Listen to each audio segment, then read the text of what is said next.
Also dade pama mamalenge samalolia.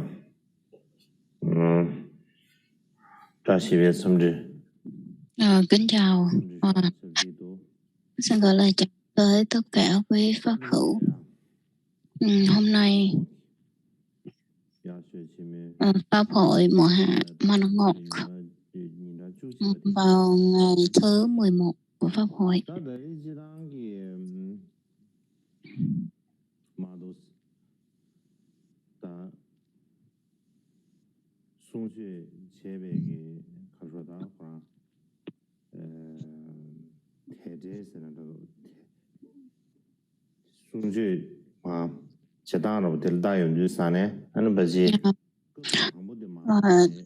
Thông thường khi mình nói tới cái pháp hội đợt hôm nay thì chắc có lẽ là chỉ xoay quanh kỳ kết tập kinh điển lần thứ nhất thôi, bởi vì kỳ kết tập kinh điển lần thứ nhất là xảy ra rất là quan trọng, và mình sẽ đi sâu vào những cái tư tưởng cũng như cái cách mà tổ chức của kết tập kinh điển lần thứ nhất.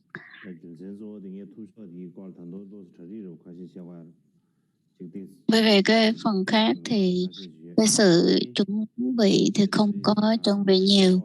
và cái phần thu chọn cũng không có chuẩn bị chu đáo lắm, bởi vì là một mặt là chuẩn bị về bên pháp hội, một mặt thì chuẩn bị bên phần trước tay không viết các cái nghị quỹ thì nó cũng hơi khó. Một mặt là hơi bận, một mặt là phải nghỉ ngơi, và một phải lo cái phần nghi quỹ nữa thì cũng hơi không có chu đáo lắm. Cho nên là cái phần vào ngày thứ 11, vào ngày 11 tháng 9 thì sẽ cái nghi quỹ sẽ không thay đổi, vẫn như đã thông báo. Tiếp theo chúng ta phần về Phật pháp hội và cái phần mà các tập kinh điển lần thứ nhất.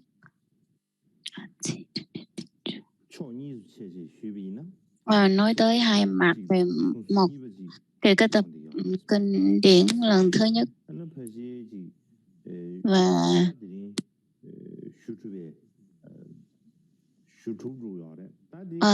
trong một buổi pháp hội thì chúng ta có hai phần, là hai thời đấy. Thì cái phần hôm trước cái kết luận của phần hôm trước thì như chúng ta đã trình bày từ trước đó.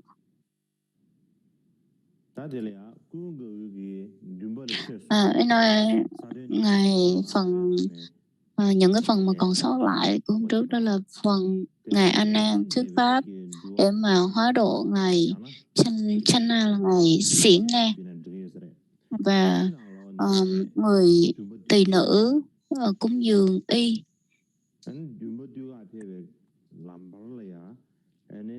Và cái phần tiếp theo đó chính là ngài A Nan giáo hóa, ngài A Nan giáo hóa Xiển Na, tỳ kheo Xiển Na.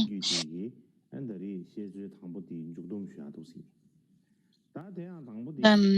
thứ tự thì mình sẽ đảo ngược cái phần giáo hóa Xiển Na đi lên trên,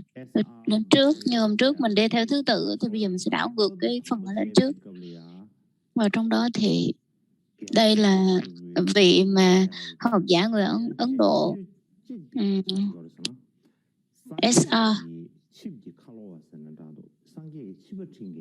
S.R. Korea nói rằng là cái phần mà cái lần mà kết tập kinh điển lần thứ nhất thì có cái sự giống như là nêu ra chỉ lỗi hoặc là phạt cái vị ở Xiển Na. Xiển Na thì Xiển ne giống như là sa nặc hay là xiển ne, thì đây là cái từ mà nhắc tới trong cái việc giống như người mà trông coi xe cho Đức Phật. Thì đây là một vị tỳ kheo luôn tạo rắc rối trong tăng đoàn, và lúc nào cũng đưa ra những cái gọi là giống như cái hạnh kiểm không có được tốt đẹp. Cho nên là khi mà Đức Phật nhập Niết Bàn xong rồi thì mới dùng pháp luật của tăng đoàn để mà phạt cái vị này, vị Channa này. Mà trong cái hình phạt thì không phải là hình phạt bình thường, mà là dùng cái hình phạt của Phạm Thiên mà phạt vị này. Cho nên là cái hình phạt rất là nặng trong tăng đoàn. Mặc dù là vị này là ở trong tăng đoàn, nhưng mà cái hành kiểm cũng như tất cả mọi cái hành động, lời ăn tiếng nói của vị này, cái bản ngã cũng rất là cao. Cho nên là tính tình thì không có được hòa đồng với mọi người. Cho nên là sau khi Đức Phật nhập Niết Bàn thì cái vị Channa này là bị phạt rất là nặng, và dùng cái hình phạt cao nhất trong tăng đoàn để mà phạt vị này. Và trong cái hình phạt thì phạt như thế nào? Là nếu mình trị tẩn luôn, hình phạt đó là trị tẩn, là nặng nhất trong tăng đoàn, là không có cho vị này, vị Channa này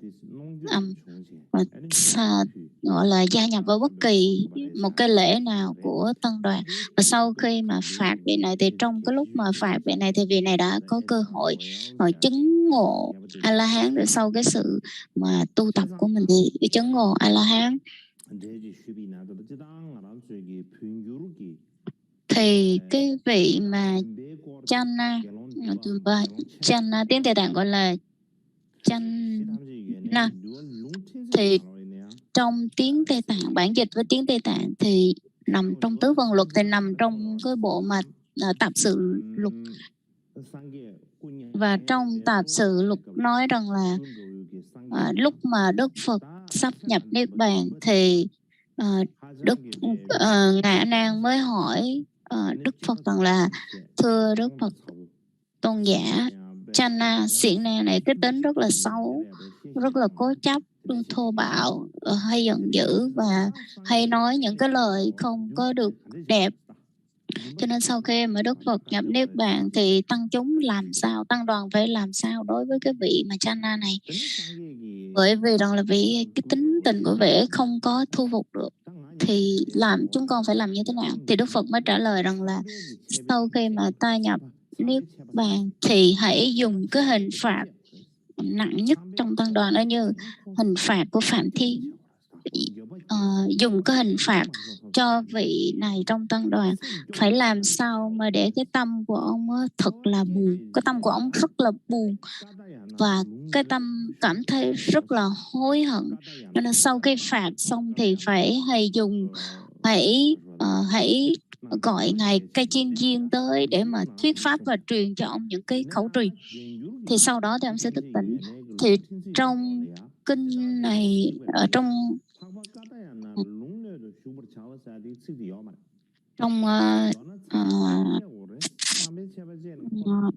trong luật tạng thì ta nói như vậy, nhưng mà cũng có một số luật khác. Thì trong cái câu cuối đó là nói về ngài Ca Chiên Viên, nghe pháp ngài Ca Chiên Viên để mà chứng ngộ thì không có.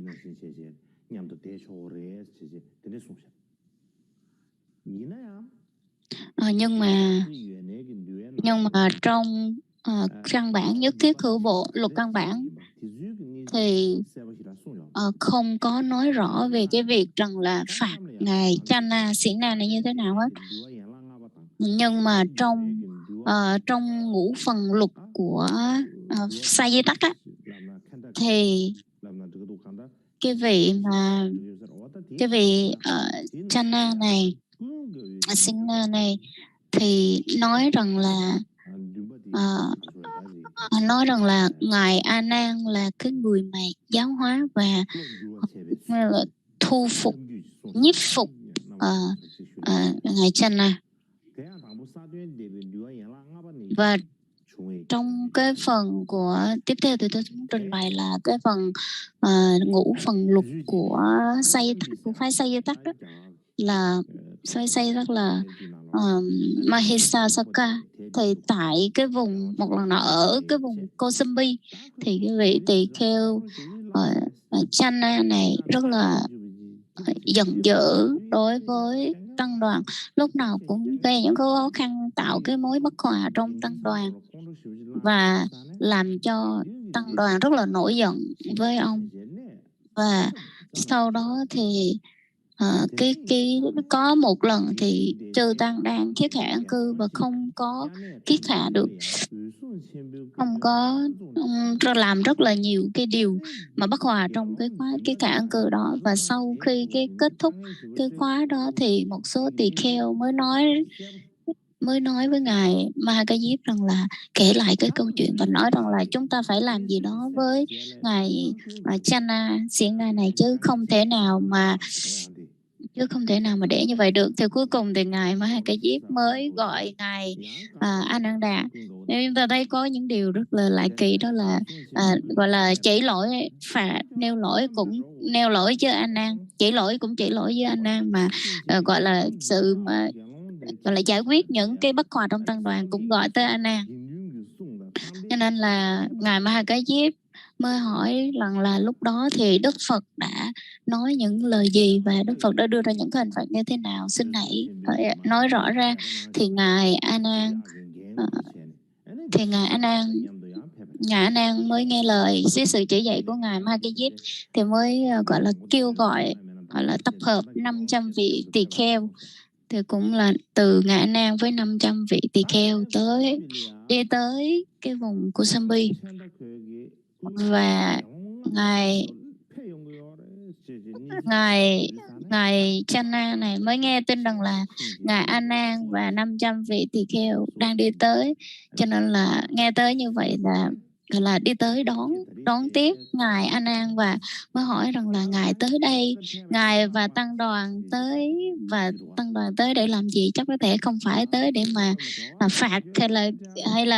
hay là tạo rắc rối cho con đâu, đúng không? Cho nên ngài Anand mới nói là không, tôi không tới đây để mà tạo rắc rối cho ngài đâu, mà tôi tới đây để mà giúp đỡ ông. Thì ông gọi là Siena, thì theo Siena này, Channa này mới nói rằng là phạt cái gọi là tới đây giúp cái gì tôi không biết.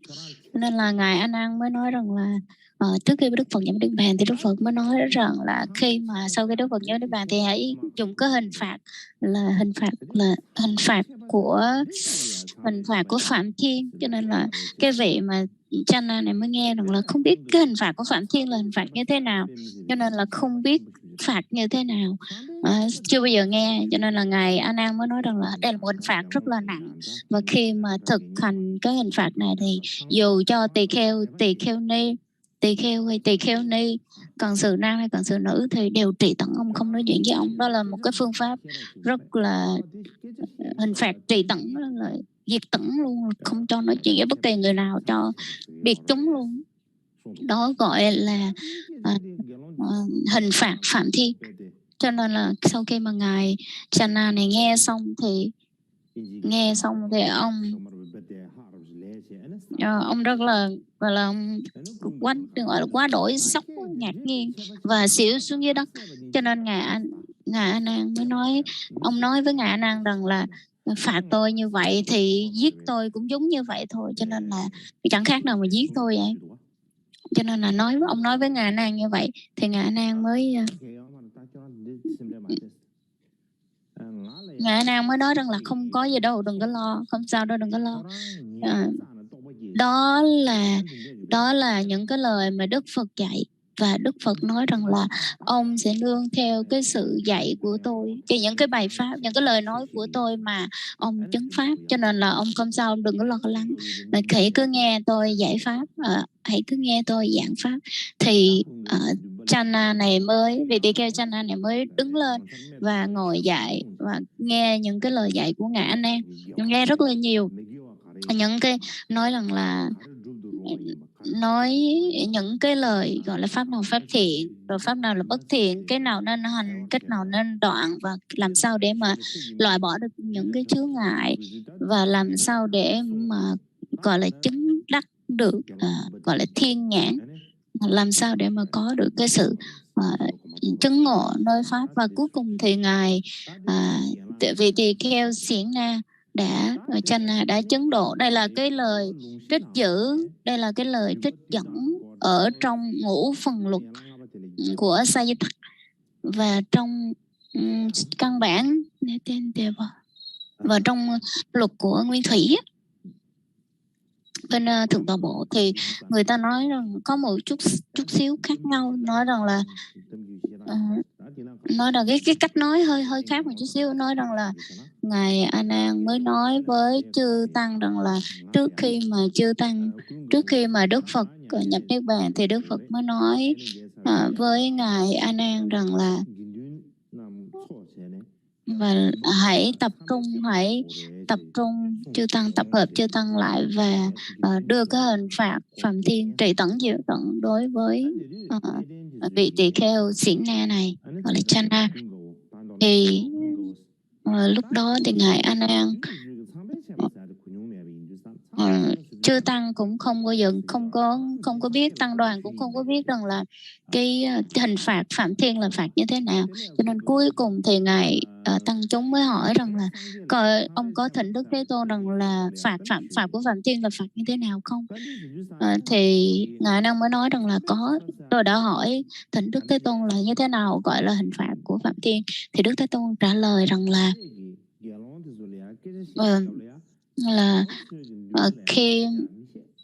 khi mà ngài Chana mới nói chuyện với tăng chúng, thì tăng chúng sẽ không trả lời lại Xiển Na, và không nói chuyện với Xiển Na, không có nói chuyện, không chơi, nói chung là không ở gần. Dùng một cái từ như trì tận, biệt tận để diệt tận, không có nói chuyện với ngài Xiển Na Chana như vậy. Thì chư tăng mới nói rằng là nếu mà như vậy thì chúng ta hãy dùng cái hình phạt đó đối với Chana tỳ kheo này đi. Cho nên là đây là một cái hình phạt rất là nặng.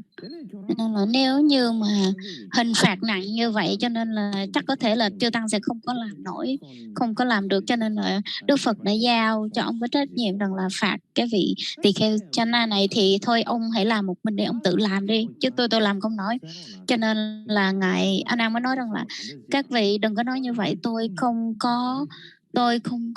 đừng có nói như vậy, tôi không thể nào mà đứng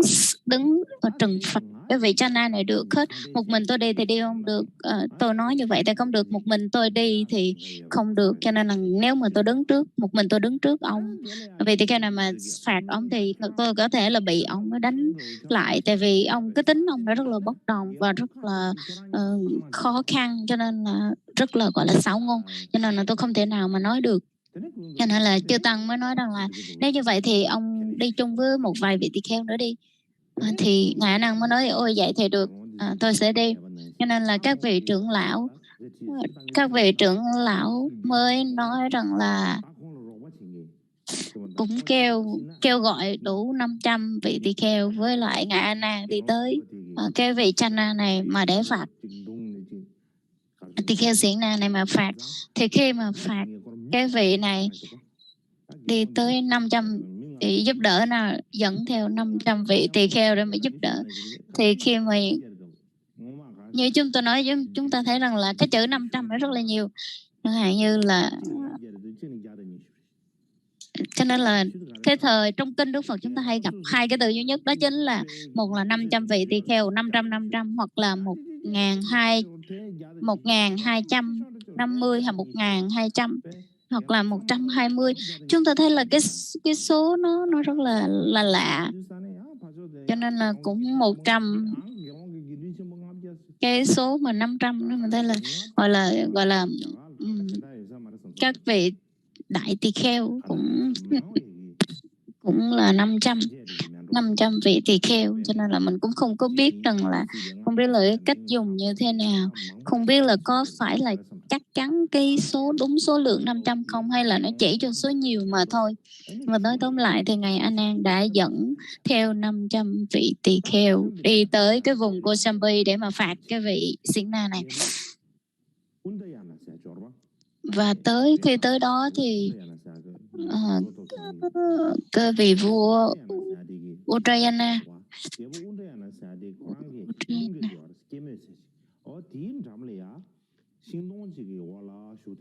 ở trong đó thì khi tới cái vị vua Uddayana thì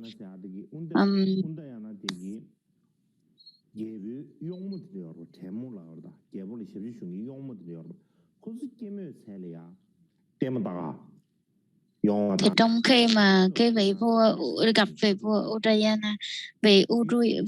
khi đi tới cái vị vua Uddayana và tăng đoàn của ngài Tỳ Kheo thì gặp nhau ở giữa đường, cho nên rằng là vua khi mà gặp vị vua Uddayana thì tất cả mọi người đều gọi là nghe và đi tới nói rằng là có một người đang ngồi ở dưới gốc cây ở đó, cho nên là ngài A Nan đang ở dưới gốc cây đó, cho nên là các cái vị mà quan quân và những cái vị khác mới nói rằng là bây giờ con muốn tới đảnh lễ ngài cũng đảnh lễ ngài A Nan và tăng đoàn. Thì vị vua mới nói được, cứ đi không sao hết. Và sau đó thì khi mà ngài A Nan họ đi tới đảnh lễ ngài A Nan thì ngài A Nan mới thuyết pháp cho họ và thuyết pháp và giảng dạy cho họ, thì cuối cùng thì họ rất là thích. Và sau khi mà họ rất là thích, những cái vị nào thích thì họ mới tập trung lại, họ tập hội lại và họ cúng dường cho ngài A Nan 500 tấm vải tên lên ngài A Nan. Những cái người mà giống như là những người hầu của vua đó, những người tỳ nữ, những hầu cận ở trong cung thì họ cúng dường cho ngài A Nan 500 tấm vải, nó rất là tốt, 500 tấm y phục, và họ rất là vui đảnh lễ ngài A Nan. Đảnh lễ ngài A Nan xong rồi đi kinh hành quanh ngài A Nan và đi về, trở về lại cung điện của vua Uddayana. Khi mà vua Uddayana nhìn thấy các cái vị mà hầu tỳ nữ, vị mà nô tỳ đó từ xa về mới hỏi rằng là tình hình như thế nào, bên đó có thể gặp được ngài A Nan hay không, và ngài A Nan nói như thế nào, thì các cái vị tỳ nữ mới nói rằng là tốt quá, vậy thì các cô đã cúng dường cái gì cho ngài A Nan? Thì các vị này mới trả lời rằng là chúng con đã cúng dường cho ngài A Nan 500 tấm vải tốt, và ngài A Nan, vị vua Uddayana này không thích, tỏ ra cái thái độ là không thích và la rầy các cái vị mà cung nữ này. Thì các cái vị cung nữ này mới nói rằng là tại sao lại cúng dường y cho ngài A Nan để làm gì? Bởi vì ngài A Nan là một vị tu sĩ chứ không phải là một vị thương buôn để mà cúng dường 500 cái tấm y này. Các vị muốn cho ngài là một người buôn bán y phục hoặc là mở cửa hàng hay sao mà lại cúng cho ngài A Nan 500 bộ y như vậy? Thì lúc đó vị vua Uddayana mới không có thích, và mới không thích nhưng mà vẫn tò mò rằng là không biết rằng là ngài A Nan là ai, cho nên là quyết định đã đi đến diện kiến ngài A Nan. Và cuối cùng thì đi tìm để mà gặp ngài A Nan. Và lúc đầu thì hai vị rất là tôn trọng lẫn nhau, và có những cái lúc mà gọi là hỏi đáp với nhau, bàn luận về pháp, thảo luận về pháp nhau. Lúc đầu nói rất là tốt, lúc đầu nói câu chuyện nó xảy ra rất là tốt, bởi vì cái vị này là vị vua, cho nên là cái tình hình lúc mới nó không có xảy ra bất kỳ một cái xung đột nào hết. Và ngài A Nan cũng tỏ ra một cái thái độ là cung kính đối với việc đó. Và khi mà khi mà ngài A Nan mới lại gần ngồi bên vị vua, mới ngồi bên không, vị vua mới ngồi bên ngài A Nan, mới nói rằng, mới hỏi ngài A Nan rằng là các vị cung nữ của tôi đã tới đây đúng không? Dạ, ngài A Nan mới trả lời là dạ đúng rồi. Các vị tỳ nữ, nô tỳ, cung nữ của vua đã có đến đây. Xong rồi vua mới hỏi rằng là nếu vậy thì các vị cung nữ của tôi đã cúng dường gì cho ngài đúng không? Xong rồi ngài A Nan mới nói rằng đúng rồi, các vị đó đã cho tôi 500 chiếc y. Xong rồi cái vị vua mới hỏi rằng là ngài A Nan lấy 500 cái tấm vải này để làm gì, trong khi đó ngài là một vị tu sĩ. Cho nên là ngài A Nan mới nói rằng là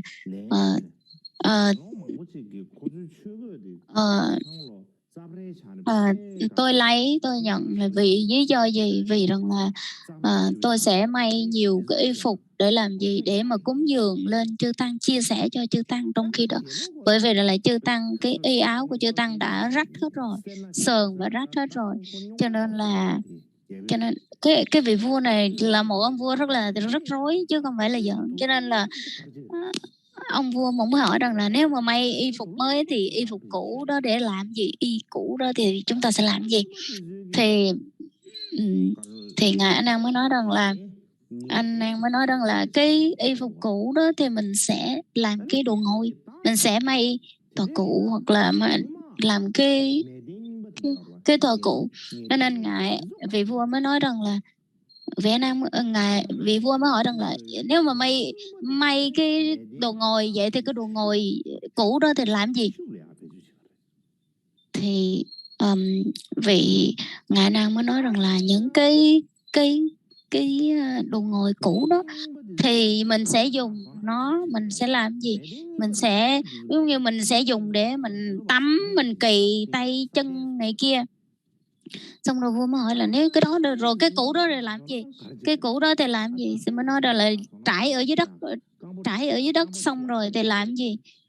Cho nên là trải dưới đất. Mình nếu mà ban đầu là làm thảm, xong rồi cái mấy thảm cũ làm gì? Mấy thảm cũ sẽ để lấy mấy cái thảm cũ đó là chà dưới đất, gọi là gì? Không phải chà dưới đất mà là dùng để mà chà chân chà tay. Xong rồi cái cũ của chà chân chà tay đó thì sẽ dùng để mà lau nhà. Cái cũ của lau nhà đó sẽ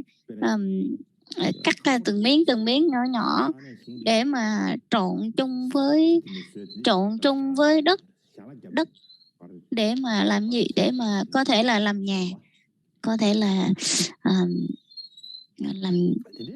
xây nhà trộn với bùn để mà xây nhà hoặc là xây giường. Cho nên là cứ hết cái câu này tới cái câu kia, hết cái câu này tới cái câu kia. Thì cái vị vua này mới nói rằng là ôi, thực ra cái dòng họ hoặc là cái làng của Sakya và các vị đệ tử của Sakya rất là tốt, bởi vì không có phí bất kỳ một cái mảnh vải nào hết, mà hãy dùng những cái phẩm vật đó, không có phí một chút nữa. Cho nên vị vua sau khi mà hỏi như vậy xong, vị vua rất là vui vẻ và hoan hỷ cúng thêm 500 chiếc y nữa cho chư tăng. Vậy mình vẫn thấy là cũng 500 cái chữ y. Nên là đó là cái câu chuyện mà như ngài A Nan, đó là những cái vị mà cung nữ ở trong cung vua thì cúng dường y cho ngài A Nan. Cho nên là chúng ta qua câu chuyện này chúng ta thấy rằng là chúng ta cần phải có cái sự tiết kiệm, và cũng phải biết là sử dụng các cái vật dụng. Nếu như nó không dùng được chỗ này thì phải cố gắng dùng nó trong cái việc khác, chứ đừng có bỏ hoang phí. Nếu như mà mình suy nghĩ thêm rằng là những cái vật dụng nào mình cần thôi, chứ đừng có phí phạm. cứ nghĩ thêm là những cái vật dụng nào mình cần, lúc nào mình cũng bởi vì rằng là bây giờ cái quảng cáo thời đại này quảng cáo rất là nhiều, cho nên là mình thấy cái nào mình cũng cần hết và mình cứ sử dụng hết vật này tới vật kia, thì mình thấy là xung quanh mình rất là nhiều vật dụng. Bình thường cái lý do mà để cho mình dễ nhớ rằng là nếu khi mà mình thay đổi nhà, khi mà mình chuyển nhà đó, mình mới thấy ngạc nhiên rằng là làm sao mà đồ đạc của mình nó nhiều thì nó có thể làm mình điên luôn, nó nhiều tới mức độ như vậy. Cho nên là đồ vật dụng nhiều làm mình nhức đầu luôn, gọi là đau đầu. Cho nên là qua cái câu chuyện này chúng ta thấy rằng là vào cái thời của Phật, cái thời kỳ thời tượng Pháp, thời kỳ trước thì quý chư tỳ kheo đã dùng như thế nào, chư tỳ kheo đã tiết kiệm các cái vật dụng như thế nào. Cho nên là mình cần phải có cái sự thực hành, học hỏi từ các ngài. Đây là cái điều mà tôi muốn, cái thông điệp tôi muốn lấy từ cái câu chuyện này và gửi tới. Và sau khi mà 500 sau khi mà các cái vị cung nữ cúng dường cho ngài A Nan 580 và vua cũng cúng, và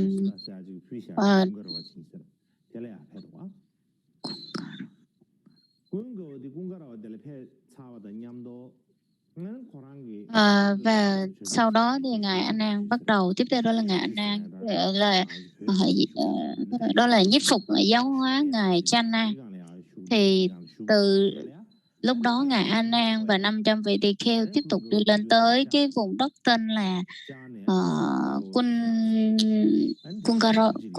Kungaro. Thì cái vùng này tên là gọi là Kusita Arama. Lúc đó thì thấy rằng là cái chỗ ngồi của ngài A Nan đã được chuẩn bị rất là rõ ràng, rất là chu đáo, và cái vị tỳ kheo Channa này cũng rất là tôn trọng ngài A Nan. Cho nên là có thể là tôi đoán rằng là có thể là khi mà các vị này cung kính ngài A Nan thì nó trở thành một cái truyền thống rồi, và sau đó thì tỳ kheo Channa mới gọi là thỉnh vấn ngài A Nan, và ngài A Nan mới nói rằng là bây giờ tăng đoàn đưa ra một cái hình phạt với ông, đó chính là hình phạt của chư thiên. Thì cái vị Channa này cũng không biết là cái hình phạt của Phạm Thiên đó là hình phạt gì. Cho nên là ngài Xiển Na cũng hỏi ngài A Nan rằng là như thế nào là cái hình phạt như gọi là hình phạt của Phạm Thiên. Chắc có lẽ là cái hình phạt này lúc đó nó không có được phổ biến, cho nên là vị nào cũng rất là ngạc nhiên. Cho nên là ngài Channa mới nói rằng là cái hình phạt này là như thế nào. Xong rồi ngài A Nan giải thích rồi, nên là cái hình phạt đúng như trì tận diệt tận, không ai nói chuyện với ông, không ai muốn nói chuyện với ông, không ai chơi với ông, không có bạn. Cho nên là ngài Xiển Na mới nói rằng là nếu phạt tôi như vậy chẳng khác nào giết tôi, nên ông xỉu. Và ngài A Nan mới nói rằng là ngài A Nan mới gọi là khuyên bảo, động viên. Cho nên là sau cái hình phạt mà diệt tận đó, cái hình phạt của Phạm Thiên đó, thì ngài Xiển Na là cực kỳ đau đớn, cực khổ, đau khổ lắm. Cho nên rằng là từ thân cũng đau khổ mà tâm cũng đau khổ. Thì từ cái sự đau khổ đó nó đưa tới cái sự tư duy tu tập và tinh tấn để mà làm cái bàn đạp để cho ông có cơ hội chứng ngộ. Cho nên là bị diệt tận, bị tăng chúng diệt tận thì rất là buồn. Cho nên là sử dụng cái thời gian mà không ai chơi với mình, một mình như vậy, thì bắt đầu siêng năng tu tập. Và lúc đó thì ông đã cố gắng rất là nhiều. Thì từ trong một cái giai đoạn ngắn, hoặc là ông đã chứng được A La Hán. Nhờ đó thì chứng được A La Hán và trải qua rất là nhiều giai đoạn, chứ không phải là một gọi là một lúc là chứng được đâu. Cho nên sau khi mà ông đã chứng ngộ A La Hán thì quay lại đi tới đảnh lễ và diện kiến ngài A Nan và nói với ngài A Nan rằng là tôi đã chứng ngộ A La Hán rồi, như vậy thì bây giờ còn phạt tôi cái hình phạt là trì tẩn này nữa không? Bởi vì khi mà bị cái hình phạt phạm thiên này đó thì chúng ta thấy là không có ai nói chuyện với ông, rất là buồn. Cho nên là muốn thỉnh ngài A Nan mới nói rằng là ngài A Nan mới nói rằng là ôi không sao đâu, ông đã gọi là hết, không còn cái hình phạt đó với ông từ lâu rồi. Cho nên là lúc đó thì ông mới hòa nhập lại tăng chúng. Đó là cái truyền thuyết nói như vậy, ông thuyết nói như vậy.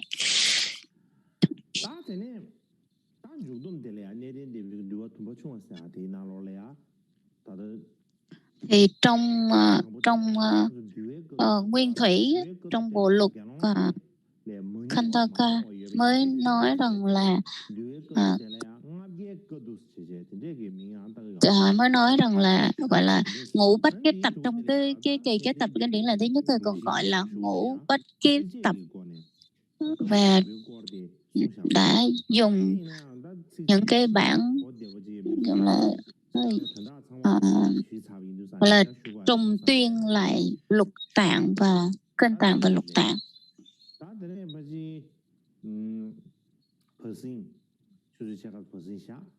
Rồi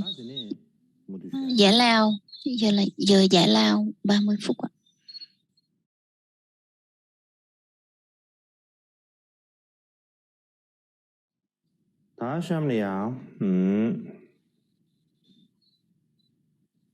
Chúng ta tiếp tục.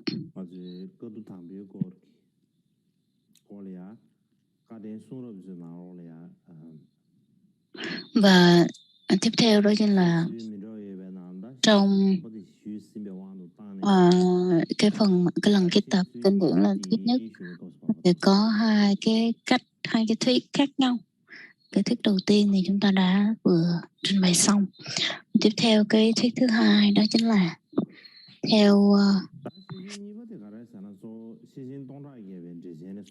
theo kinh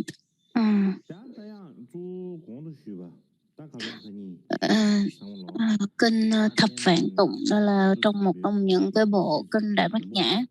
Trong Đại Bát Nhã thì giống như hôm trước mình đã nói rằng là sau khi mà Đức Phật nhập Niết Bàn thì cái tập kinh điển thứ nhất đã xảy ra. Và vì sao chúng tôi đã có cái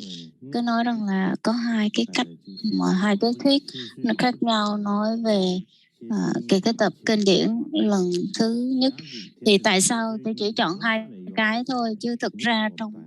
cái vấn đề này có nhiều cái thuyết khác nhau, nhưng mà nó cũng có những cái cách khác nhau. Nhưng mà hôm nay tôi chỉ chọn có hai cách thôi, chứ không phải là từ đầu tới cuối nó chỉ có một cách, một thuyết đâu, mà có những cái thuyết khác nhau nói về cái tập kinh điển lần thứ nhất. Nhưng mà chính bản thân tôi thì tôi sẽ chọn ra hai cái cách duy nhất để mình trình bày trong cái đợt pháp hội Mân Ngốc lần này. Và cái thuyết thứ nhất đó chính là tôi dựa trên tài liệu, tư liệu của lục tạng mà phân tích, như là trong lục đã nói như thế nào. Thì ví dụ như theo Đàm Vô Đức Bộ của theo lục tứ phần của Đàm Vô Đức Bộ và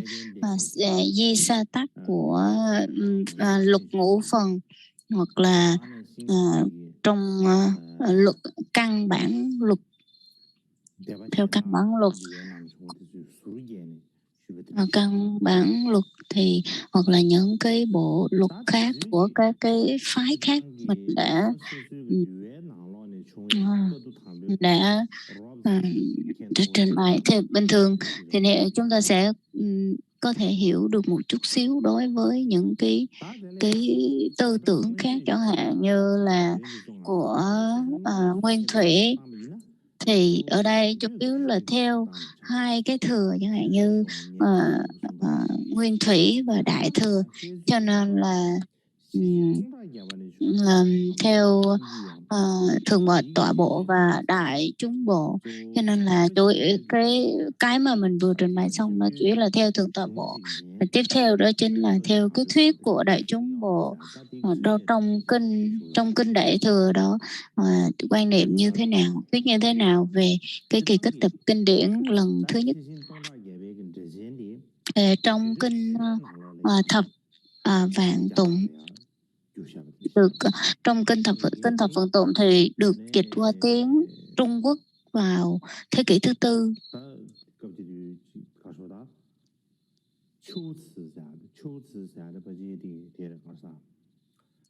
Vì theo Chu Sư là một cái đất nước, một cái thời, nằm ở bên hướng bắc, hướng tây của Trung Quốc. Đó là từ cái vùng đó đi tới Kumarasiva là ngài Kumalathap.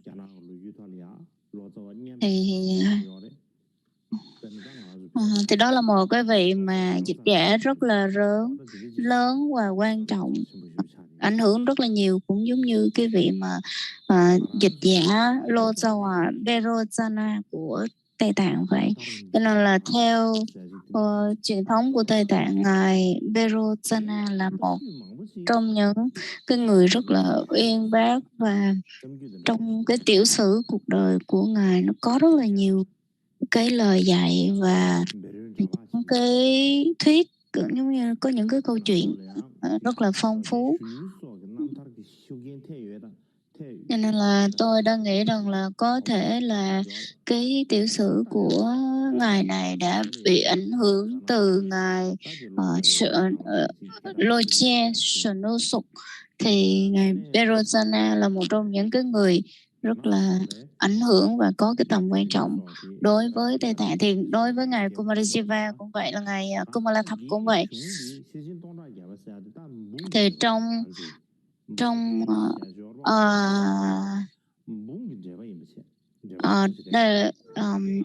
thập vạn tụng này, đây là một cái bộ luận giải tên là thập vạn tụng, là một trong những cái bộ luận mà giải về kinh Đại Bát Nhã. Cái kinh này thì cái luận này thì chưa có được dịch qua tiếng Tây Tạng, nhưng mà cũng có rất là nhiều người nói rằng là không biết là cái bộ luận này có chính xác là của ngài Long Thọ trước tác hay là không.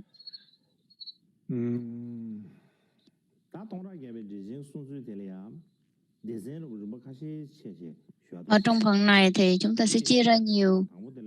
phần khác nhau, và trong đó thì cái phần đầu tiên là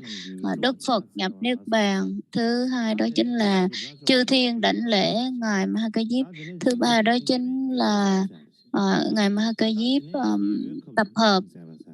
tập hợp lại các vị A La Hán, tiếp theo là tập hợp 100, số lượng là 100.000. Vì sao? Tiếp theo đó là thuyết pháp tại núi, gọi là kết tập kinh điển tại núi Lên Thước, và tiếp theo đó chính là cái sự giải đáp của ngài A Nan. Thì trong kinh này, trong luận thập vạn tụng này nói rằng là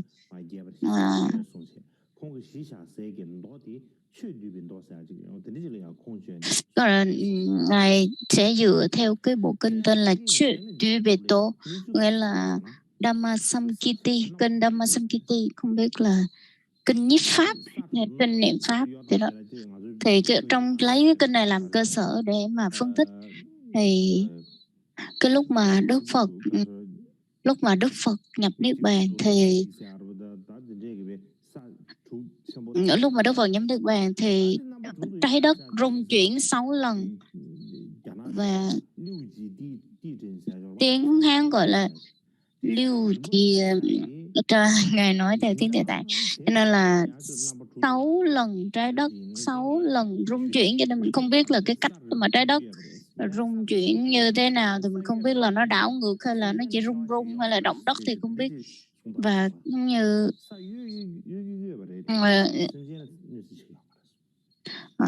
trái đất rung chuyển 6 lần nhưng mà không có làm tổn hại tới cái chúng sanh.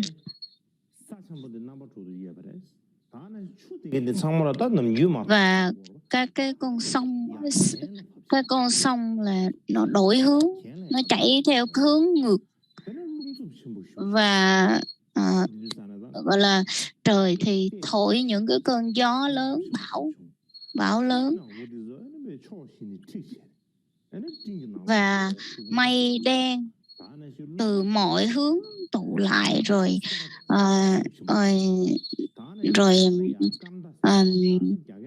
gọi là các cái tia chớp liễu sinh, các cái tia chớp bắt đầu sáng lên, rồi sấm sét ầm ầm, rồi mưa đá gọi là rơi ở các nơi, rồi trên trời rớt xuống những cái,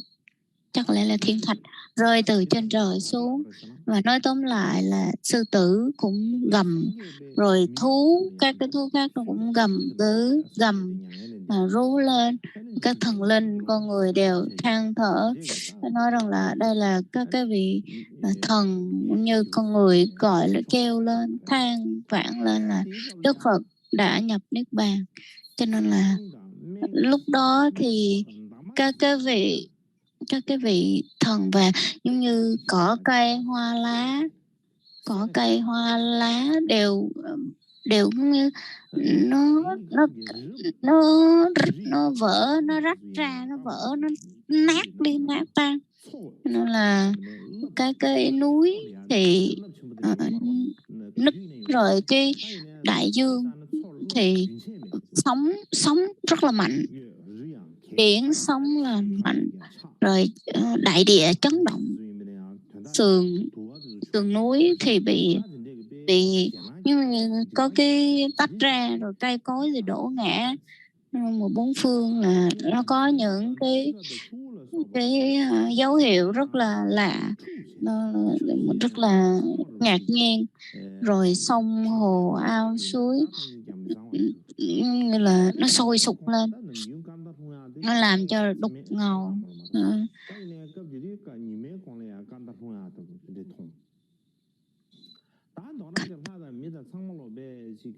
Và nói tóm lại thì từ trên trời các vị thần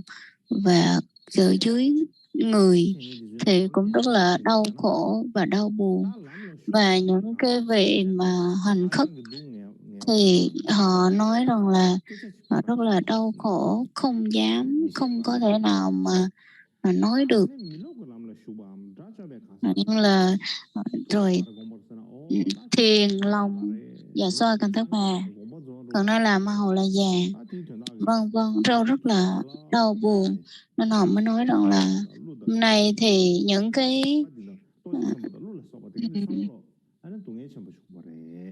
tất cả chúng ta đều rất là đau khổ, bởi vì một cái vị A-la-hán một cái vị Phật đã đi vào nhập Niết Bàn. Và vào thời điểm đó thì có rất là nhiều vị A-la-hán mới nói rằng là kỹ ở trong các cái vị A-la-hán mới thốt lên rằng là tất cả chúng ta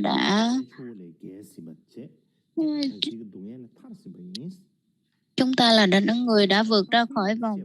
luân hồi sinh tử, nhưng mà chúng ta còn sót lại cái thân hữu lậu này. Và cái thân hữu lậu này, nó giống như là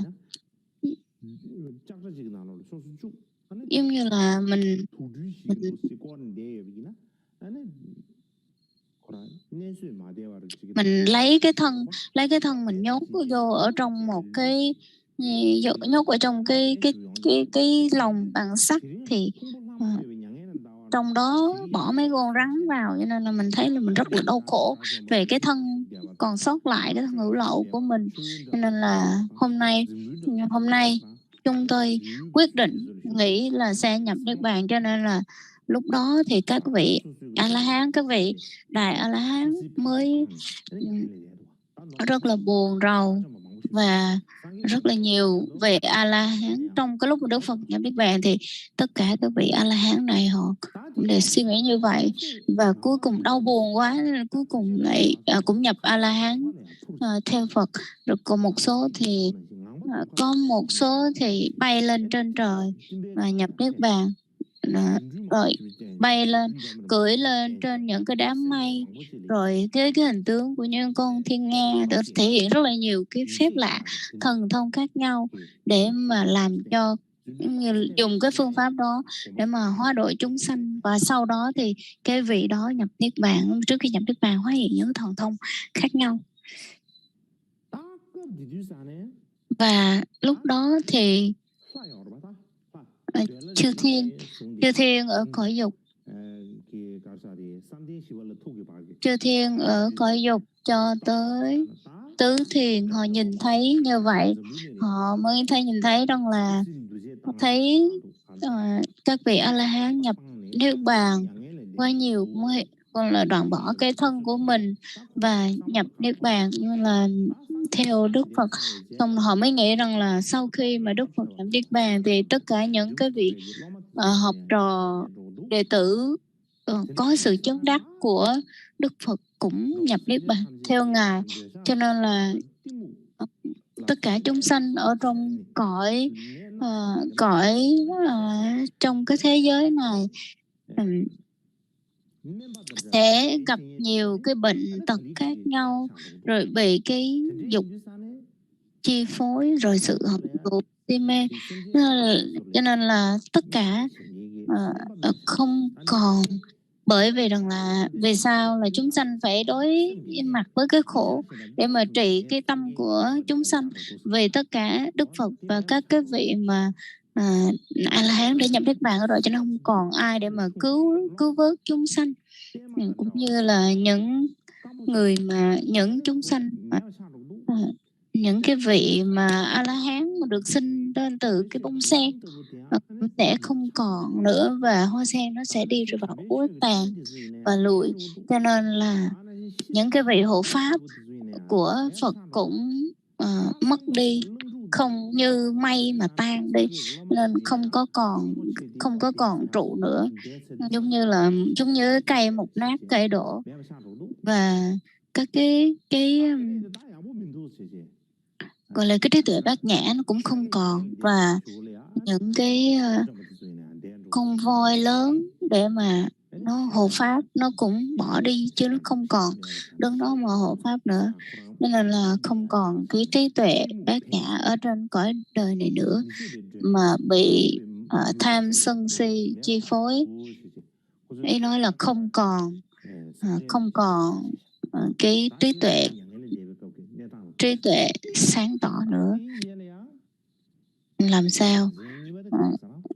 ý nói rằng là không còn Đức Phật nữa, dường như thế giới tối tăm mù mịt.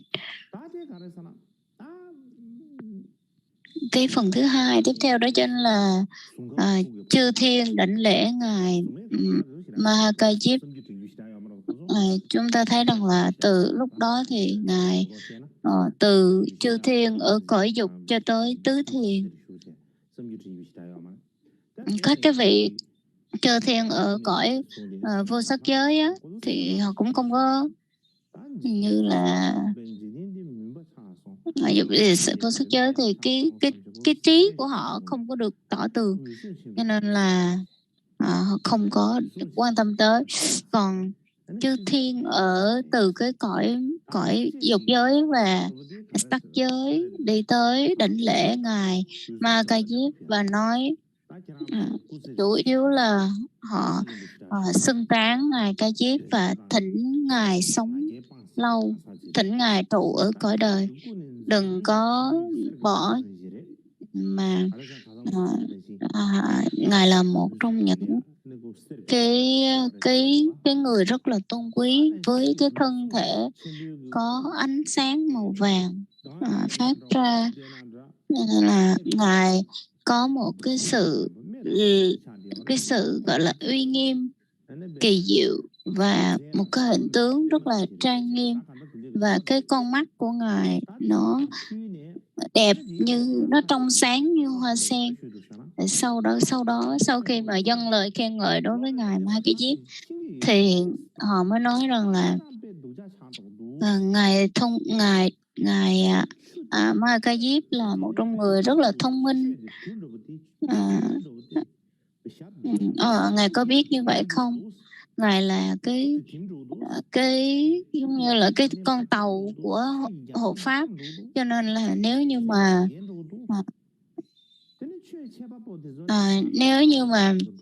không có Ngài thì là cái giáo pháp của Đức Phật đang đi vào con đường sụp đổ, giống như nước ở trong đại dương nó cạn đi, và những cái lời dạy của Phật nó đang bị suy đồi, những cái ngọn đèn của chánh pháp nó bị vụt tắt, cho nên là vì Đức Thế Tôn đã đi mà giáo pháp xảy ra như vậy. Cho nên là xin Ngài, cho nên là vì cái sự mà giáo lý của Đức Phật luôn được trường tồn mãi mãi, thì xin Ngài hãy chỉ có con đường đúng đắn để mà có thể giữ gìn Phật pháp được lâu dài. Lúc đó thì Ngài Ma Cái Diếp thì Ngài rất là gọi là vững, cho nên là cái tâm của Ngài không có thay đổi gì hết. Cái tâm của Ngài vững như đại dương. Cái nó là giống như cái ly nước mà mình cầm trong cái ly, thì nước mình đổ trong cái ly, mình lắc cái ly thì mình thấy nó rất là gọi là nó rất là dao động. Còn cái nước ở dưới biển mình đâu có thấy được cái sự dao động của nước biển đâu. Cho nên là Ngài Ma Cái Diếp, các chư thiên mà thỉnh Ngài Ma Cái Diếp, thì Ngài Ma Cái Diếp không có trả lời, mà gọi là giữ yên lặng trong một cái thời gian rất là lâu. Và sau đó thì Ngài mới nói rằng là các vị nói như vậy rất là đúng. Các vị nói rất là đúng, và trong thế giới này, trong thế giới này sẽ không còn trí tuệ bát nhã nữa, không còn trí tuệ nữa, và tất cả sẽ bị phiền não chi phối và làm cho chúng ta không phân biệt được việc nào đúng, việc nào sai.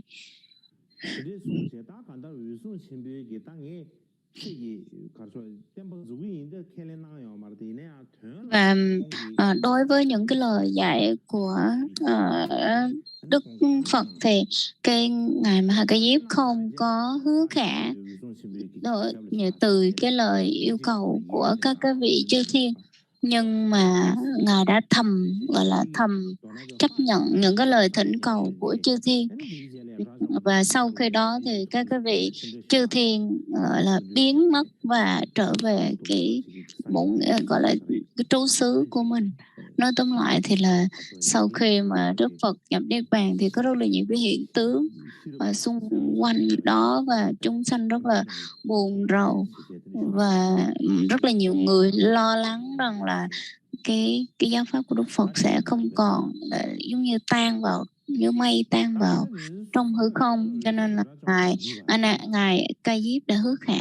Và tiếp theo, cái phần tiếp theo đó chính là Ngài Ma Ca Diếp tập hợp các cái vị A La Hán lại, và theo cái bộ luận mà thập vạn tụng luận này thì nó có khác so với các cái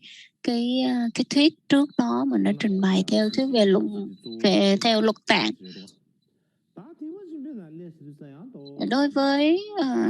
Đối với thường tọa bộ trong mình Đại Thừa thì nó liên quan rất nhiều tới chư thiên và long và thiên. Còn ở trong Lục Tạng thì chúng ta không thấy. Khi mà Ngài Ma Ca Diếp mới biết và gọi là sau khi mà chư thiên thỉnh Ngài Ma Ca Diếp, thì Ngài Ma Ca Diếp mới tư duy suy nghĩ được không biết phải làm như thế nào để mà giáo lý của Đức Phật có thể trụ được trong 3 A Tăng kỳ kiếp. Sau đó thì Ngài mới suy nghĩ rằng là nếu như mà để cho giáo pháp được trường tồn và phát triển thì phải trùng tuyên lại tam tạng kinh điển của Đức Phật, cần phải có cái sự kết tập lại thì mới được. Và đối với tam tạng kinh điển của Đức Phật thì nếu mà mình biên soạn lại hoặc là mình chỉnh đốn lại thì nó sẽ thì giáo pháp của Đức Phật mới hy vọng mới có thể tồn tại lâu dài. Bởi vì trước khi mà kết tập kinh điển thì giáo lý của Đức Phật được mỗi người có trì giữ và rải rác khắp nơi, cho nên là có những cái thì nó hợp với gọi là chưa có được quy định và đưa vào một cái nhóm như kinh luật luận như thế nào, cho nên là Ngài mới nghĩ rằng là cần phải kết tập lại. Nhưng bây giờ chúng ta thấy cũng giống như cái việc là các cái vị giống như một vị là mà giao cho các vị thị giả hay những cái vị lama nhỏ hơn mình, mỗi người một việc khác nhau, thì cần phải có cái sự gom lại và có thể kết tập lại các cái bộ tuyển tập như Sung Bum hoặc là Puti, thì sau đó thì mình mới thấy rằng là nó mới có được cái sự hệ thống. Cho nên là khi mà mình kết tập lại, mình hệ thống lại thì đó là cái kỳ kết tập kinh điển. Cho nên nếu như mà mình có thể kết tập lại những cái lời dạy của Đức Phật thì mới hy vọng những cái lời dạy của Đức Phật được lâu dài. Cho nên là phải cần có kết tập lại thì mới có xưng tán những cái lời dạy của Đức Phật. Và như vậy thì mới có thể hy vọng làm lợi ích cho vô lượng chúng sanh, và giáo lý của Đức Phật mới có thể trụ lại từ qua bao nhiêu tăng kỳ kiếp như vậy. Cho nên là đó là những cái sự cố gắng của chúng ta rất là nhiều thì chánh pháp mới được tồn tại lâu dài. Thì sau khi mà kết tập xong thì mỗi người có thể trì tụng và truyền thừa lại thì mới hy vọng rằng là có thể giáo hóa và độ cho chúng sanh, nhiếp phục chúng sanh. Cho nên là khi mà ngài Ma Ca Diếp nghĩ như vậy thì ngài cuối cùng ngài mới tới cái vùng núi là núi Linh Thú. Khi mình tới đó, tới thành Vương Xá,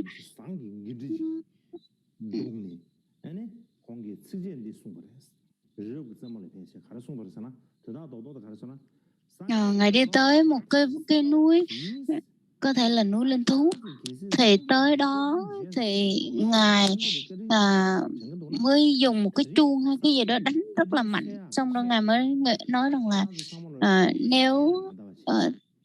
tất cả các vị, đặc biệt là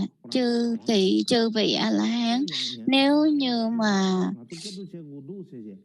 như mà nghĩ tới giáo pháp của Đức Phật thì xin đừng có nhập niết bàn, đừng có đi vào niết bàn, mà hãy nghe lời tôi nói là chúng ta cần phải kết tập lại kinh điển của Đức Phật. Và khi mà cái âm thanh của ngài Ma Ca Diếp đánh vào cái chuông và cái giọng nói của ngài thì nó lan truyền khắp gọi là tam thiên đại thiên thế giới. Tam thiên đại thiên thế giới và tất cả từ thờ Thiên Long Bát Bộ đều có thể nghe những cái lời đó. Và sau đó thì tất cả những cái người mà có thần thông, có vẻ cái núi đó là núi Tu Di, cái núi đó gọi là núi Tu Di. Và khi mà ngài Ma Ca Diếp thông báo lên như vậy thì tất cả những vị có thần thông sẽ tụ họp lại trên cái ngọn núi. Và khi mà nghe ngài Ca Diếp nói như vậy thì xin các vị hãy vì cái tình yêu thương đối với tất cả chúng sanh và vì giáo pháp của Đức Phật, chánh pháp của Đức Phật luôn được truyền thừa, cho nên là các vị cần phải có cái trách nhiệm truyền thừa và trì giữ những cái lời dạy của Đức Phật. Nên là đã rất nhiều vị A La Hán nhập vào niết bàn rồi, cho nên là trong tương lai chúng sanh sẽ rất là đau khổ và khó khăn, và dường như không có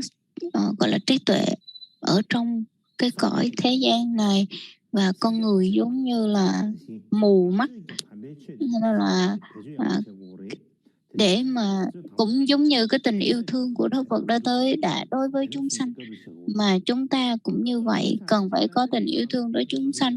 và cần phải có cái kỳ kết tập kinh điển. Cho nên là sau khi mà kết tập lại kinh điển xong rồi thì lúc đó các vị có thể nhập niết bàn theo ý muốn của mình. Cho nên là trước tiên chúng ta cần phải kết tập trước. Trong đó có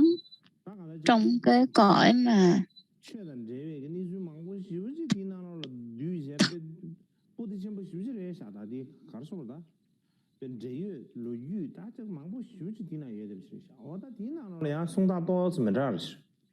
trong một cái biển, trong một cái tư liệu tiếng Hán vào cái đời vào cái thời vào thời đó thì đó là rất là có một tư liệu khác theo từ điển theo cái tư liệu của tiếng Hán ấy, thì nói rằng là khi mà Đức Phật nhập niết bàn sau khi Đức Phật nhập niết bàn thì ngài mà cây Diếp đã nói với 500 vị A La Hán rằng là các người đừng có mà nhập niết bàn. Và trong cái cây bên cái vườn, trong cái rừng Sa La, và những cái người mà những cái vị A La Hán đã chứng quả và có thần thông thì tại rừng cây Sa La, tất cả các vị phải tập trung lại và các vị tập trung lại và kết tập những cái lời dạy của Đức Phật, cũng giống như là mình đi giơ cái tay ra để mà gọi là thu thập lại, gọi là kêu gọi hết tất cả chư vị A La Hán, thì có rất là nhiều, cả 100.000 vị A La Hán. Nên là lúc đó thì rất là nhiều người gọi là vô số đi tới thính pháp. Cho nên là trong kinh nói thì 500 vị A La Hán đi tới, nhưng mà ngoài ra thì là 500 vị chính thôi, còn ngoài ra thì có tới 8 không ra kìa, là gọi là 8 triệu, và là 800 triệu về vị A La Hán, hoặc là 800.000 vị A La Hán.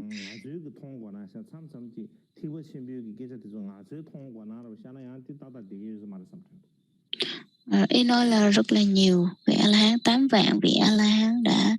tới để mà thính pháp, gọi là tập trung tại cái rừng cây la để mà thính pháp. Nói tóm lại thì khi mà ngài Ma Ca Diếp ngài Ca Diếp là chịu trách nhiệm gọi là tập hợp chư tăng và các vị A La Hán lại, và lúc đó thì ngài đã chọn 1.000 vị tỳ kheo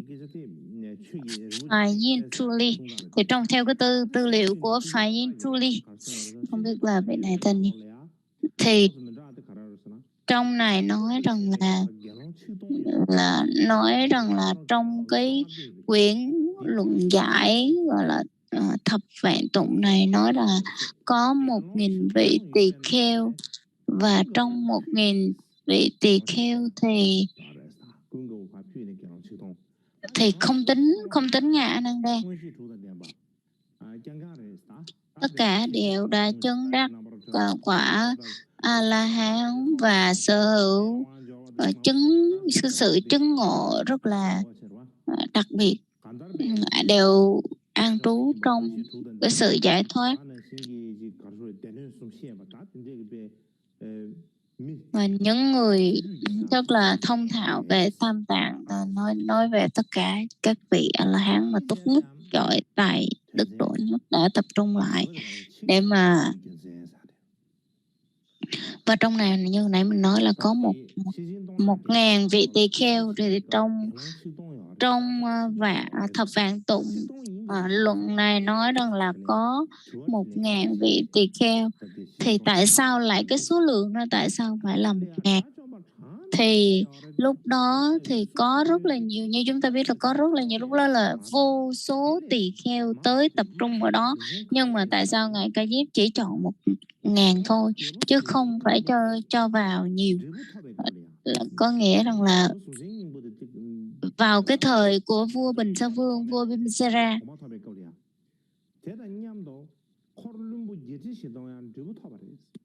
và vào cái thời của vua Bình Sa Vương thì có tới 84 người vị tùy tùng khác nhau, thì cũng chứng 84.000 thì cũng chứng ngộ ở cái sự chứng ngộ, đạt được cái sự chứng ngộ. Và vào lúc đó thì vua đã gọi là, lúc đó thì họ đã các cái vị đó, vua quan đã chuẩn bị cúng dường, chuẩn bị thức ăn cho 1.000 con ngựa,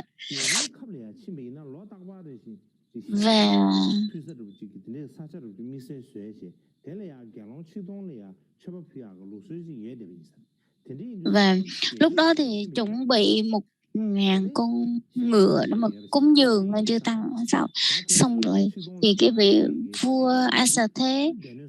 tới cái thời của vua A Xà Thế thì vua A Xà Thế cũng có cái tiếp nối theo cái truyền tục này, và khi mà chuẩn bị thức ăn cúng dường cho 1.000 vị tăng thì theo cái truyền thống đó, giữ cái thói quen, cái truyền thống từ cái đời vua A Xà Thế, vua Bình Sa Vương, xong rồi tới vua A Xà Thế, và sau đó thì ngài Ma Ca Diếp nó thấy cái số lượng 1.000 người thì nó rất là tốt, cho nên ngài chọn 1.000 người. Và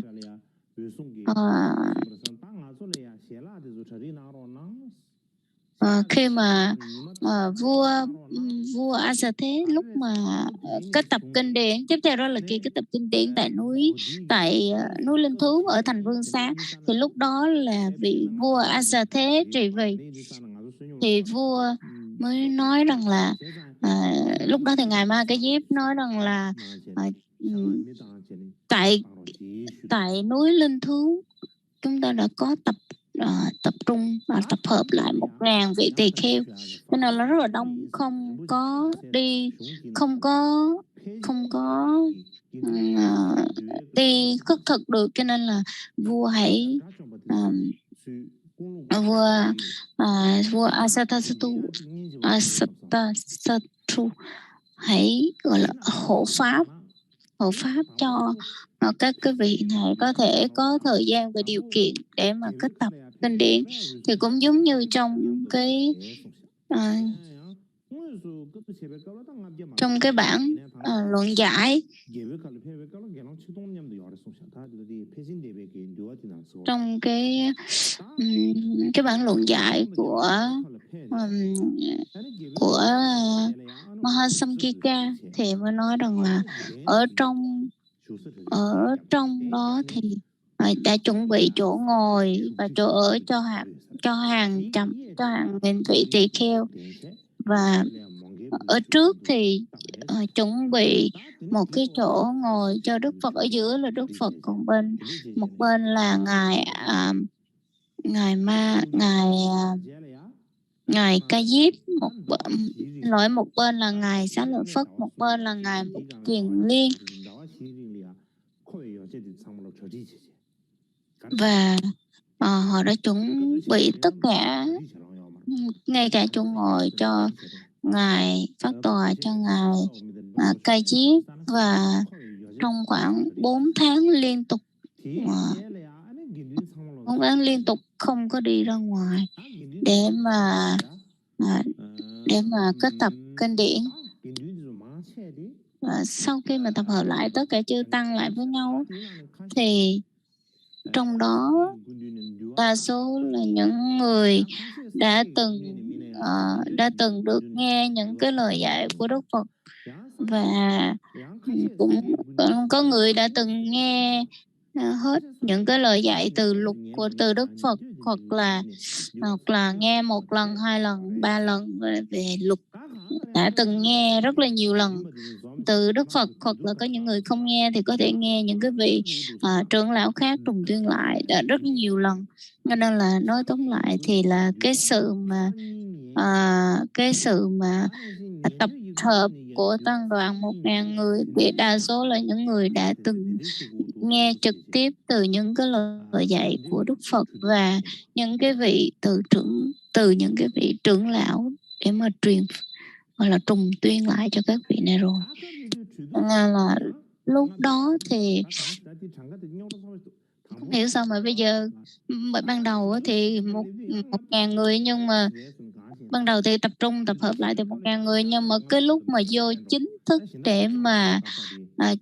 để mà kết tập thì chỉ có 500 người thôi, cho nên là cũng không biết tại sao cái số lượng nó bị tụt xuống như vậy. Thì không biết là có thể là những cái số người còn lại đó, ngoài 500 người thì những người khác có thể ngồi để mà nghe. Thì trong 500 người đó thì có nói chính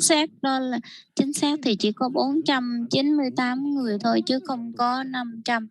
Thì lúc đó thì các vị mới nói rằng là chúng ta cần phải đủ số lượng là 500 người, chứ không thể nào mà thiếu 2 người được. Thì sau đó thì lúc đó ngài trưởng lão A Nậu Lâu Đà,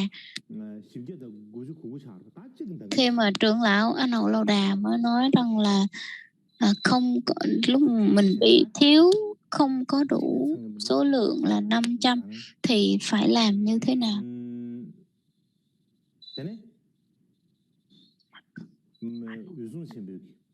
Thì lúc đó ngài Ma Ca Diếp mới nói rằng là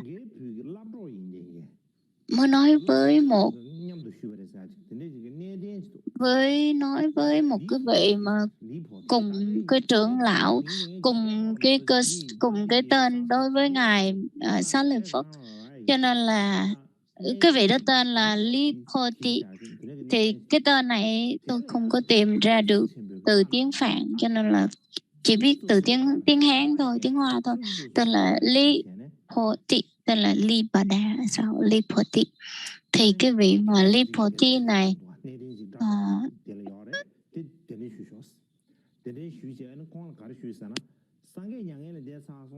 nói với ngài Mục Kiền Liên rằng là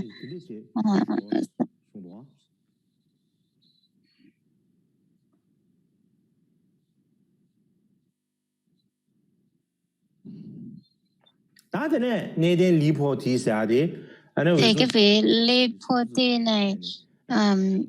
ngài nghe theo lời của ngài Ma Ca Diếp là hãy lên cái cõi trời 33 để mà thỉnh kêu vị tỳ kheo, và thỉnh cái vị tỳ kheo tên là Sotina đem về. Thì cái lúc đó cái vị tỳ kheo đã đi trở về lại và đi về và cảm thấy rất là buồn, nói rằng là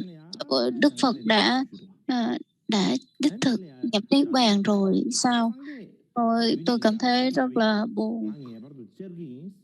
và nếu như mà Đức Phật còn tại thế thì tôi sẽ đi đảnh lễ Đức Phật. Nhưng mà bây giờ Đức Phật đã nhập niết bàn rồi,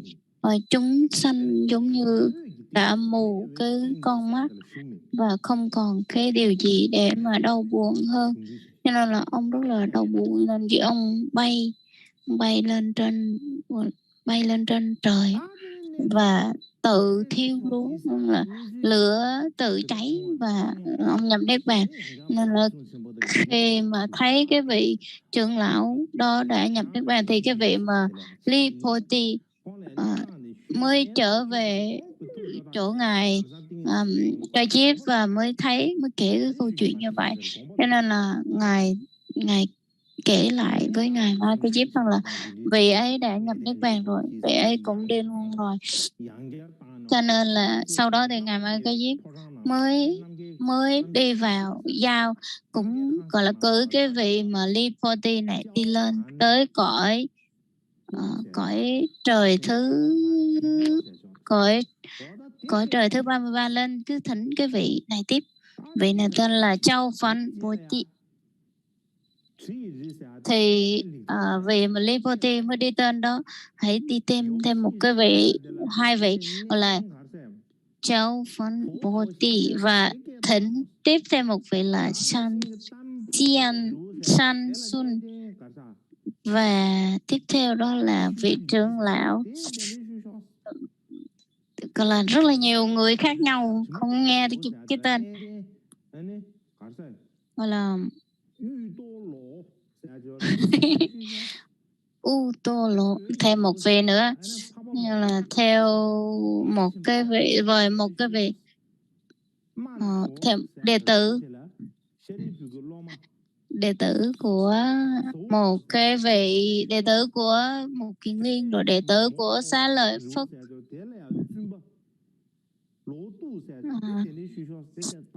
Và nói chung là rất là nhiều người ở các cái cõi tầng trời khác nhau. Đa số có thể là cái vị mà ngài Ca Diếp cử đi đó chắc có lẽ là có thần thông mới có thể đi từ cái cõi trời này qua cái cõi trời khác để mà thỉnh các vị này, chứ còn thực ra không có biết làm sao. Cho nên là tất cả nói, gọi là đi lên trình bày với các vị này, thì tất cả các vị nào nghe tin Đức Phật như Niết Bàn thì tất cả đều đi vào Niết Bàn hết. Nên là cuối cùng thì chỉ còn có một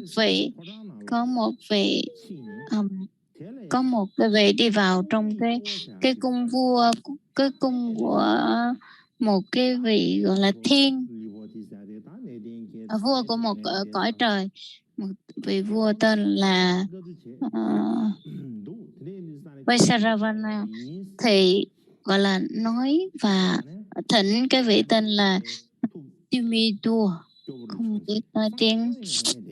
cho nên là mới nói với vị này, trình bày vị này mới nói rằng là ôi Đức Phật đã đích thực nhập Niết Bàn rồi sao. Nên là nếu mà Đức Phật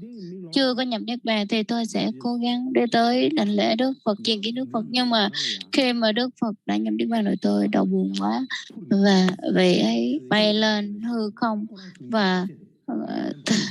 bay lên hư không, nhập định và tự gọi là làm cho lửa cháy đốt thân của mình. Cho nên là tất cả mọi người đều ở, tất cả các vị tỳ kheo ở các cái cõi trời đều nhập Niết Bàn hết. Cho nên là giống như là cái vị mà Lipoti này mới trở về cõi trần này và nói với ngài Ma Ca Diếp rằng là tất cả các vị trưởng lão đó đều là nhập Niết Bàn hết rồi. Cho nên là rất là đau buồn. Cho nên ngài Ma Ca Diếp mới nói rằng không sao đâu, thôi chúng ta dừng lại tại đây, chúng ta sẽ không có gọi là thỉnh bất kỳ một vị tỳ kheo nào, một vị A La Hán nào nữa hết, bởi vì rằng là những cái vị mà mình muốn kêu gọi, muốn tập hợp lại thì các vị ấy đã nhập vào Niết Bàn hết. Cho nên nếu bây giờ mà mình cứ cố gắng mình đi gọi là triệu tập các vị đó lại nữa thì các cái vị đó sẽ nhập Niết Bàn hết và sẽ không còn các cái vị A La Hán nào. Cho nên là thế giới sẽ rất là đau buồn và không còn một chút phước đức nào hết. Nói tóm lại thì rất là đau lòng Cho nên là dường như tất cả mọi người không có chú ý tới tôn giả A Nan đâu, nên là phải lo đi thỉnh từ ở cái cõi xa, và thỉnh người này thì người này nhập niết bàn, thỉnh người cọ thì người nọ nhập niết bàn. Cho nên là từ các vị nghe tin Đức Phật nhập niết bàn thì họ rất là đau buồn. Cho nên là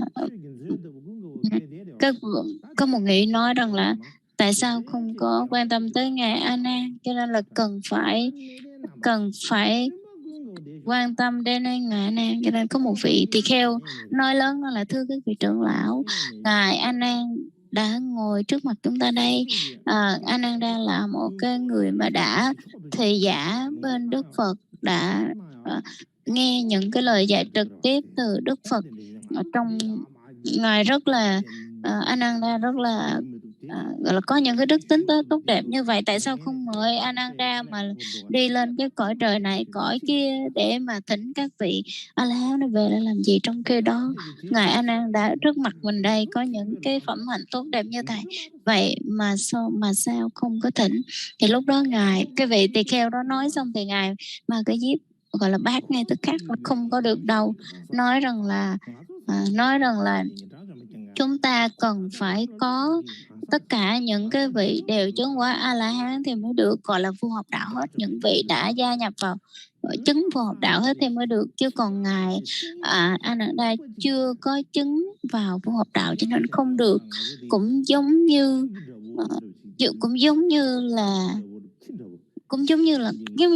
cái kiểu giống như là nếu như mà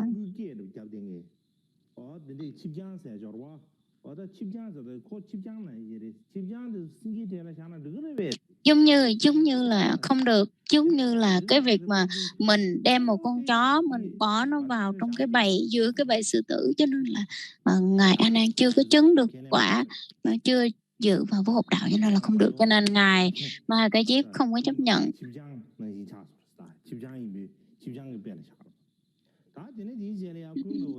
Cho nên là lúc đó rất là khinh thường ngài A Nan. Rồi cuối cùng thì tiếp theo đó chính là nói tới cái sự mà gọi là thẩm vấn ngài A Nan.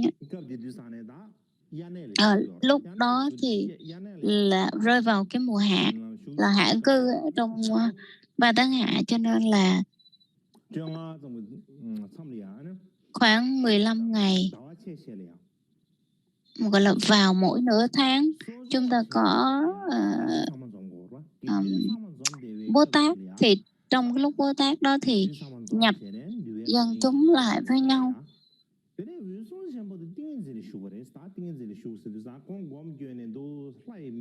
Và lúc đó thì ngài Ma Cái Diếp mới nhập định và quan sát xem rằng là có vị nào còn là rơi rớt mà chưa đoạn được phiền não hay không. Thì ngài mới xét, ngài thấy rằng là có ngài A Nan là cái người chưa có chứng A La Hán, cho nên là ngài Ma Cái Diếp mới là có cái ý mới muốn trục xuất ngài A Nan ra khỏi cái hội động cái tập kinh điển đó đi. Và lúc đó thì ngài Ma Cái Diếp mới đứng dậy và nắm tay ngài A Nan, mới nói rằng là ở đây tất cả những cái người đều là những người vô lậu, vô học đạo hết, cho nên là còn chỉ còn một mình ông là chưa chứng vô học đạo, chưa đoạn bỏ tất cả những cái hữu lậu, cho nên là ông hãy đi ra khỏi cái hội chúng này. Nên một mặt thì ngài A Nan rất là buồn và xấu hổ, mặt khác thì ngài rất là buồn, khóc lóc, xấu hổ nữa, tại vì rằng là rất là xấu hổ và khóc lên, nói với các vị rằng là tôi đã ở gần Đức Phật, thị giả cho Đức Phật hơn 20 mấy năm, và cho tới bây giờ tôi chưa bao giờ có cái cảm giác buồn như ngày hôm nay, mà Đức Phật luôn từ bi yêu thương tất cả chúng sanh. Nếu như mà tôi muốn thành Phật hoặc là tôi muốn cái gì thì nương vào cái năng lực của Đức Phật tôi có thể làm được. Nhưng mà các vị lại không có thể nào giúp tôi được thành Phật. gọi là không có giúp được cho tôi đoạn bỏ được cái phiền não. Nếu như mà có Đức Phật ở đây thì Đức Phật sẽ không đuổi tôi đi như vậy đâu. Cho nên Ngài Ma Ha Diếp mới nói rằng là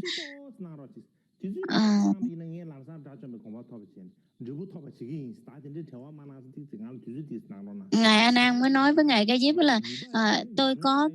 tôi có năng lực có thể đạt được thánh quả, cho nên hãy đợi cho tôi một chút xíu, cho tôi một chút thời gian để đợi tôi một chút xíu. Cho nên là tôi sẽ chứng ngộ xong rồi tôi sẽ đi tới tham gia với các vị. Không phải cho tới bây giờ tôi chưa có chứng được quả A-la-hán. Không phải là tôi không có năng lực, mà là tôi cho nên là tôi cần phải thị giả Đức Phật, cho nên là tôi chưa có chứng. Bởi vì lúc nếu như mà tôi chứng với Đức Phật thì dường như là tôi có cái sự gọi là cũng có cái năng lực đặc biệt mà Đức Phật không thể nào sai. Tôi bảo con đi lấy cái này, con đi lấy cái kia, hay là tôi có thể không thể nào thị giả Đức Phật được. Cho nên là tôi đã cố tình không có chứng đắc quả A-la-hán là vì lý do đó. Cho nên là tôi đã làm như vậy, chứ không phải. Nên các vị hãy cho tôi một chút thời gian, một chút xíu đi. Hãy cho tôi một chút xíu thời gian để tôi có thể tu tập và chứng đắc quả A-la-hán. Và sau đó thì Ngài đã chứng quả A-la-hán. Hôm sau chúng ta sẽ tiếp tục là làm sao Ngài A Nan chứng quả A-la-hán. Lúc đó chúng ta thấy là không phải là lúc đó là chỉ gọi là cho Ngài A Nan ra đâu. Trước khi cho Ngài A Nan ra là phải chỉ lỗi Ngài A Nan là bao nhiêu cái lỗi, là tại sao khi mà Đức Phật còn tại thế ông đã xảy ra những cái lỗi như vậy. Thì những cái lỗi này thì đa số là chúng ta đã có trình bày từ trước rồi. Và trong vậy hôm sau tôi sẽ có một số điểm rất là đặc biệt muốn nói chia sẻ với các vị. Cho nên là hẹn gặp vào ngày hôm sau. Chúng tôi hướng